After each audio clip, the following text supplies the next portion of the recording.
На македонската оригиналност и нема крај. Имено Неделава крадец провалил во еден објект, при што од сефот украл 1000 денари, 320 евра, еден ресивер, а потоа избегал. Мислевте дека се работи за банка, стан или казино? Се лажете.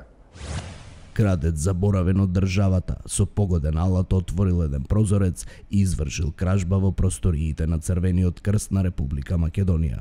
Полицијата се уште не располага со информации за тоа дали на овој високоморален граѓанин кој краде од добротворната организација под А, очајно му требал ресивер, а парите само ги земал да одвлече полицијата од неговите траги.